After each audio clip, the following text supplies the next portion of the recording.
दाएं हाथ में पुष्प लेकर के हम नवरात्रि की व्रत कथा को सुनेंगे।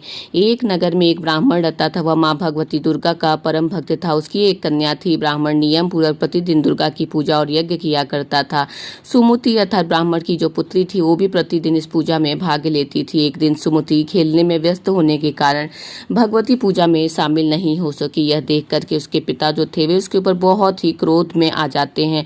क्रोधवश उसके पिता ने कहा कि मैं तुम्हारा विवाह एक दरिद्र और कोढ़ी से करवा दूंगा। पिता की बातें सुनकर बेटी को बड़ा ही दुख हुआ। उसने पिता के द्वारा क्रोध में कही गई बातों को सहर्ष स्वीकार कर लिया। कई बार प्रयास करने पर भी भाग्य का लिखा हुआ नहीं बदला जा सकता है। अपनी बात के अनुसार उसके पिता ने अपनी कन्या का विवाह एक कोढ़ी के साथ कर दिया। सुमति अपने पति के साथ विवाह कर चली गई। उसके पति का घर न होने के कारण उसे वन में घास के आसन पर रात बड़े कष्ट से बितानी पड़ी।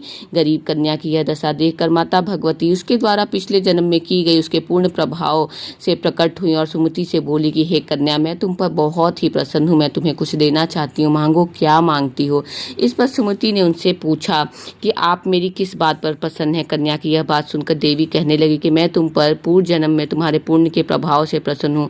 तुम पूर्व जन्म में भील की पतिव्रता स्त्री थी। एक दिन तुम्हारे पति भील द्वारा चोरी करने के कारण तुम दोनों को सिपाहियों ने पकड़कर जेल खाने में कैद कर दिया था। उन लोगों ने तुम्हें और तुम्हारे पति को भोजन भी नहीं दिया। इस प्रकार नवरात्र के दिनों में तुमने न तो कुछ खाया न ही जल पिया। इसलिए 9 दिनों तक नवरात्र व्रत का पालन तुमने किया और फल जो मैं तुम्हें उसी का फल देना चाहती हूँ। हे ब्राह्मणी, उन दिनों अनजाने में जो व्रत हुआ उस व्रत के प्रभाव से प्रसन्न होकर आज मैं तुम्हें मनोवांछित फल देना चाहती हूँ। कन्या बोली कि अगर आप कुछ मुझे देना चाहती हैं, मुझ पर प्रसन्न है, तो कृपा करके मेरे पति का कोढ़ दूर कर दीजिए।